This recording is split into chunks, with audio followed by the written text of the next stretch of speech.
Hello there. Thank you for joining us on CoreTV News this hour. I am Nifemi Oguntoye. The Department of State Service has accused the All Progressives Congress of planning to hack into the database of the Independent National Electoral Commission, INEC. DSS spokesperson Marilyn Oga told journalists in Abuja that investigations into the items seized during a recent raid on an office of the party showed how the plot was perfected. She insisted that the aim of the party is to corrupt INEC's database and replace it with its own data before the election. More details in subsequent bulletins. President Goodluck Jonathan has directed the Independent National Electoral Commission to ensure that all registered Nigerians get their permanent voter cards before the general elections. He issued the directive after swearing in an INEC National Commissioner representing Oyo State, Akinola Salau, at the presidential villa in Abuja. Jonathan noted that the nation cannot afford a situation where many Nigerians will be disenfranchised on election day, while urging the INEC leadership to take action. He, however, pointed out that the complaints are a sign of a high rate of interest in the forthcoming election than previous ones. And with the controversy surrounding the distribution of the permanent voter cards still rumbling on, a legal practitioner, a public affairs analyst and a politician have advised the Independent National Electoral Commission to allow people to have their temporary voter cards to vote in the elections. Oluwaseyi Adegoke, who has been monitoring the situation, presents her findings in this report. With the general elections just a few weeks away, the question on the mind of many Nigerians who are yet to collect their PVCs is how will the election be without them voting? People where you no collect, you're supposed to get your own. So you understand now, because if you don't get, because of our children, supposed to get. The election cannot be held when you don't have the card, because it will resort to fraudness. Because they will try to manipulate people's name without voting and tell them that they've already voted. They should postpone the election. Yes, that's my own suggestion. Maybe they should postpone the election. Normally, for one to vote, you have to use your PVC. But if you don't have it, you're not going to vote. I think the procedure of collecting it is they need to extend the time. Surprisingly, this lone voice said something entirely different. Voted the other time, I saw nothing out of it. So right now, I've decided I'm not going to vote for anybody.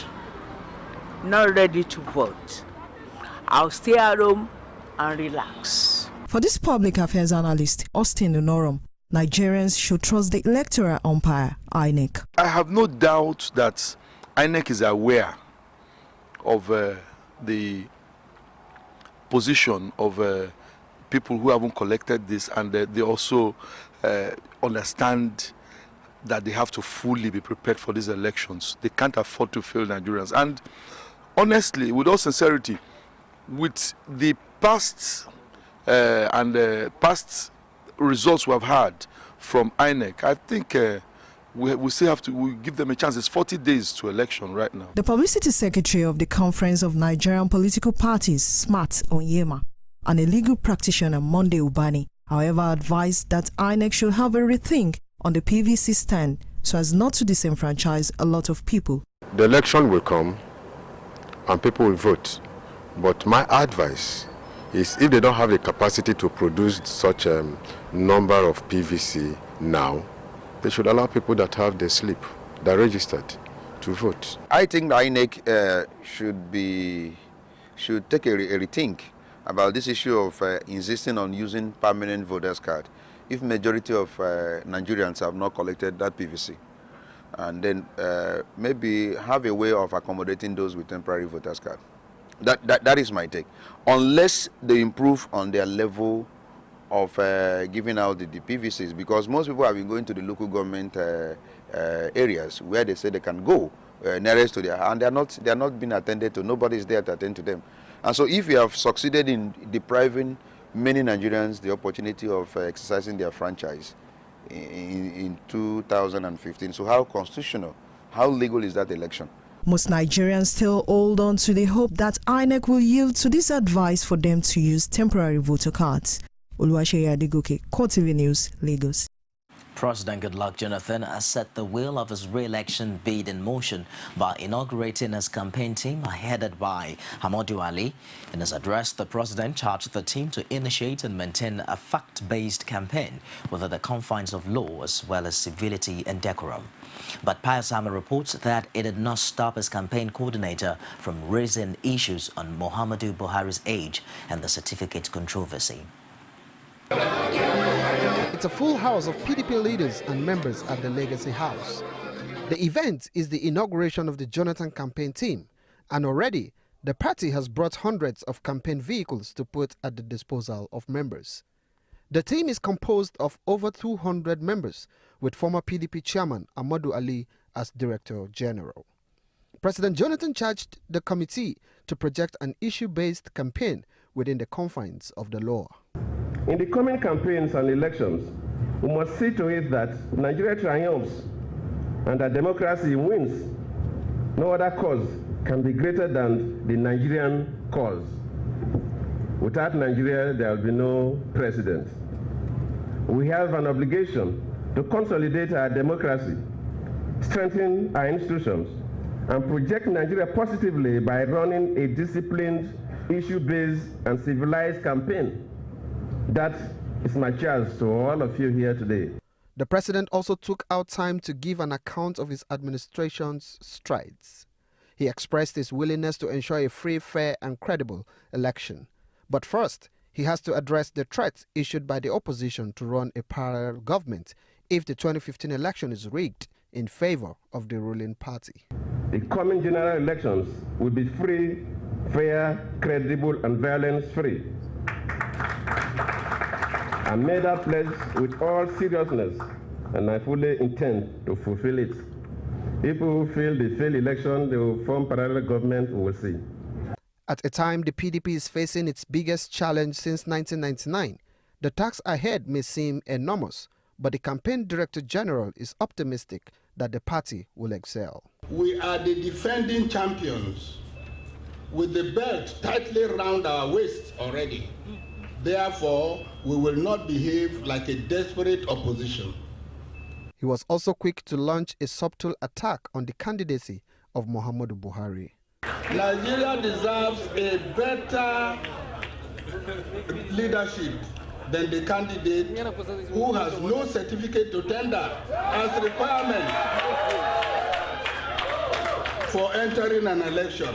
The Jonathan campaign team is to be domiciled at Legacy House in Abuja, a building that has been used by the PDP for decades as its campaign headquarters. Pius Samuel, CoreTV News, Abuja. The presidential candidate of the All Progressives Congress, Muhammadu Buhari, has kicked off his campaign in Port Harcourt, Rivers State.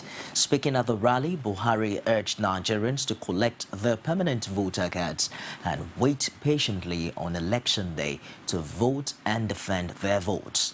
He also argued that fundamental issues of campaign are insecurity and the poor economy, which according to him were made worse by corruption.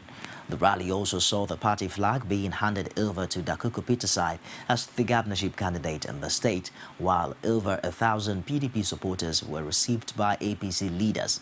APC chieftains at the event include the Director General of the campaign team and Rivers State Governor Rotimi Amechi, Vice Presidential candidate Yemi Osinbajo, and Speaker of the House of Representatives Aminu Tambuwa. Authors are APC Chairman John Odigo Oyego, Ogun State Governor Ibikunle Amogusun, his Imo State counterpart Rochas Okorocha, and other party leaders. The party's presidential campaign train now moves on to Uyo, the Akwa Ibom State capital. The story of the broom. You can break a broom. You can't break them when they are together. You agree? The strand can be broken, but when they are together, you cannot. That's why APC has brought this symbol of a broom for our party. Remember that the change that is upon us can only be done with our voters' card. Go and collect your cards and vote for change. God bless you all. Long live the Federal Republic of Nigeria. You are most welcome to the fastest growing and the incoming government, which is to be formed by the APC. The fundamental issues facing this country is insecurity and the problem of the economy, which was being made worse by corruption. I assure you that we are going to finally assemble a competent team of Nigerians to efficiently manage this country. I am appealing to you. The damage that has been done to this country is great. The level of unemployment, the level of insecurity is intolerable. Atiku Abubakar, who ran against Muhammadu Buhari in the presidential primary of the APC, has been named a vice chairman north of the APC Presidential Campaign Council. In a list released on Tuesday night, former governor of Lagos State, Bola Tinubu, was also named vice chairman of southern Nigeria. After a lot of controversy, Tanimo Yakubu, former chief executive economic advisor to the late President Umaru Yar'Adua, will no longer head the policy Research and Strategy Directorate, a position that will now be held by Kayode Fayemi, former governor of Ekiti State. Garba Shehu will be the Director of Media and Publicity, a position temporarily held by Dele Alake, former Lagos Commissioner for Information and Strategy, while Abdurrahman Dambazao, retired general and former chief of army staff, who was removed by President Goodluck Jonathan, will head the Security Directorate, among others. At least one person is feared killed and many others seriously injured when armed youths shot at vehicles conveying supporters of the All Progressives Congress to presidential candidate Muhammadu Buhari campaign flaggers. The attacks occurred at the same time as the party faithful made their way from Asari Toru and Kana local government areas of River State to the Adokiye Amasamaka Stadium in Omagua, Ikwere local government area. However, nobody died in Kana local government area, reports say. An eyewitness accused a former militant leader of being behind the attacks on the APC supporters. 5 of the victims who were shot in Bori were rushed to a hospital in Port Harcourt, where some bullets were extracted from their bodies. At the rally, Governor Rotimi Amechi accused the People's Democratic Party of being responsible for the attack on the APC supporters in Asari Toru and Kana local government areas. He condemned the shooting of the APC supporters, saying members of the PDP believed in guns, while the APC counterparts believe in God and in man. Meanwhile, the Niger Delta militants, under the umbrella of the Movement for the Emancipation of the Niger Delta Men, have declared their support for the presidential candidate of the All Progressives Congress, Muhammadu Buhari. The group said in a statement signed by Jomo Gbamo that its decision stems from the state of the nation under President Goodluck Jonathan and a strong belief in Buhari. Men also described threats of a breach of peace by some former Niger Delta militant leaders as empty threats. The group insists that the region is not better than it was under the late President Umaru Yar'Adua and argues that President Jonathan has not done enough to deserve a second term in office. We'll take a break now and I'll be back with more stories. Don't go away. Every day, every hour, and every minute, news break in Nigeria. Things happen so fast, it's most times difficult to track and comprehend them. But that's what we do right here on Digi360. 2015, would you want to come back again? It's like asking Jesus Christ if he knew he was going to die, will you want to come back as the savior of the world again? We do not just help you track the stories, we break them down, explore all the angles, analyze the issues so that you can fully comprehend the stories and use them to make the right decisions.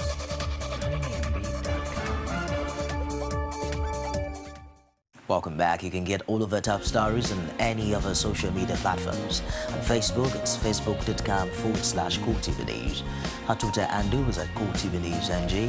And we'll stream live on YouTube. It's youtube.com/CoreTV. Leave a space and news.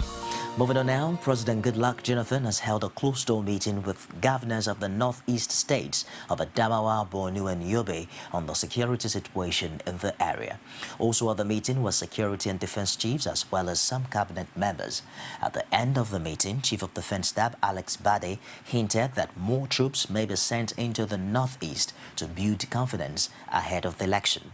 The governors, for their part, expressed hope that the insurgency would not affect the electoral process in the region.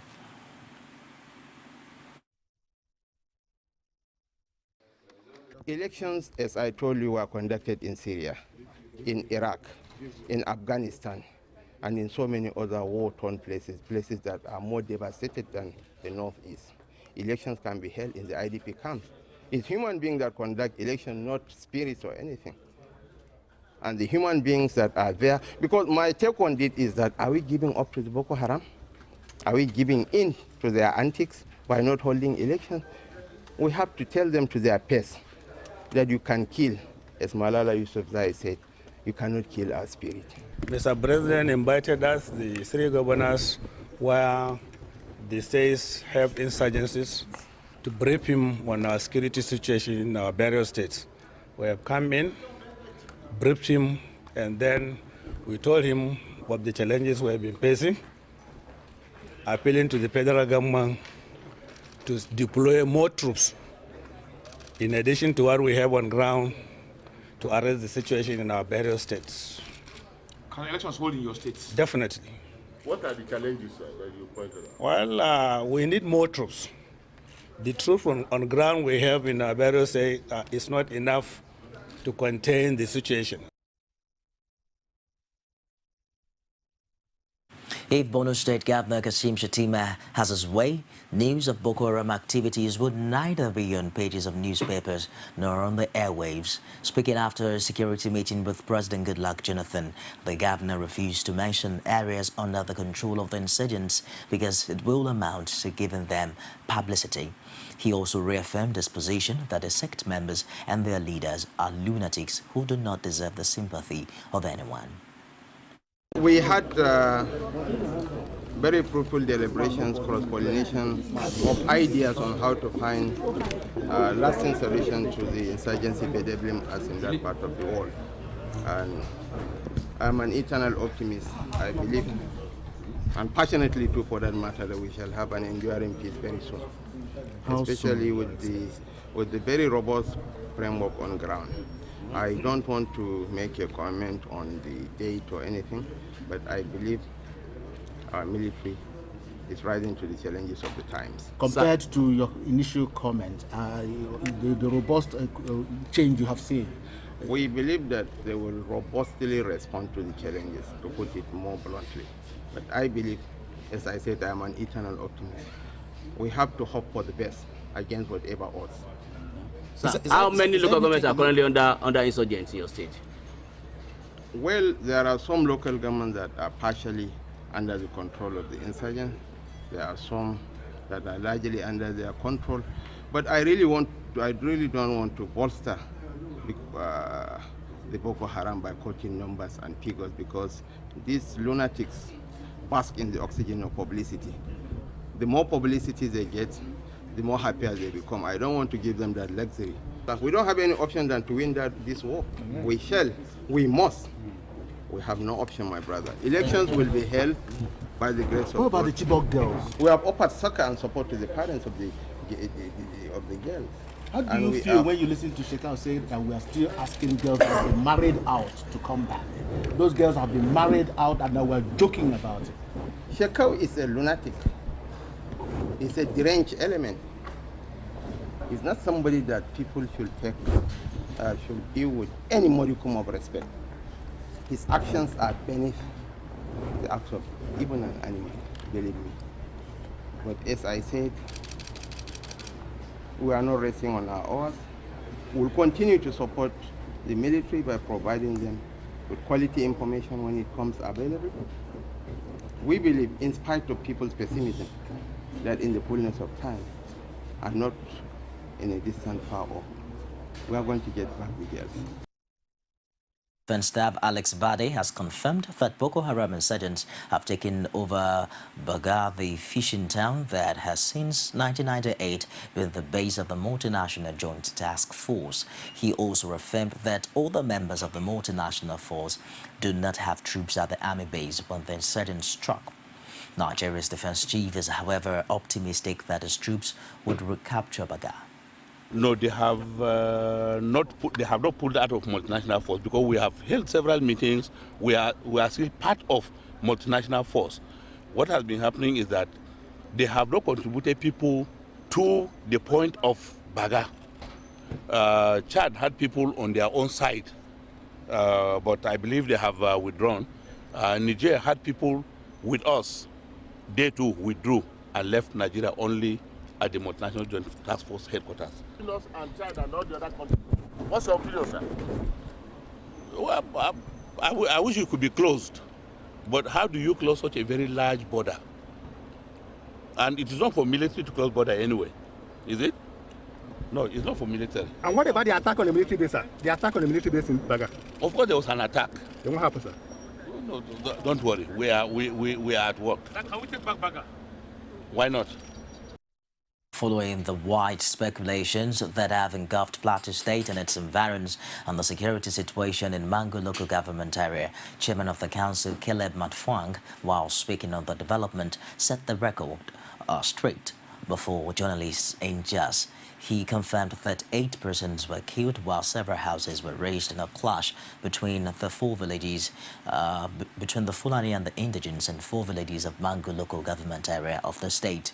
Mufwang added that the violence was ignited by the killing of one Yola Maika by unknown persons in his residence in the Tumbi village in on Boxing Day. The crisis climaxed with the attacks by the Fulani on some of the communities on New Year Eve, which led to the death of 4 more persons. We're still collating the actual numbers. The difficulty we've had is that some of the people are located, in small quarters. Some of them were just getting to discover between last night and this morning, in their 30s, in their 40s, The largest concentration so far we have is a group of Fulani women and children that are quartered in a primary school within Mangu town. And as at the time we addressed them yesterday, certainly there couldn't have been less than 60, 70 people there. The local government boss was, however, not specific on the number of those displaced, among them women and children. The largest concentration so far we have is a group of Fulani women and children that are quartered in a primary school within Mangu town. And as at the time we addressed them yesterday, certainly there couldn't have been less than 60, 70 people there. Now, like I said, I don't want to give you specifics because I don't have that now. As for the number of houses burned, we have also sent our information unit to go back and take for us accurate statistics. And I'm sure when we are through with those statistics, we'll certainly make them available. Outside Nigeria now, at least 12 people have been killed when gunmen armed with Kalashnikovs and a rocket launcher opened fire in the offices of French Satrika Weekly, sources close to the investigation say. The prosecutor's office confirmed that at this stage, 10 people had been killed without detailing how many had been injured. Another source close to the investigation said the number of dead had reached 12. French President François Hollande arrived at the scene of the shooting after rushing there and calling an emergency cabinet meeting. The government raised its alert level to the highest possible in the greater Paris region.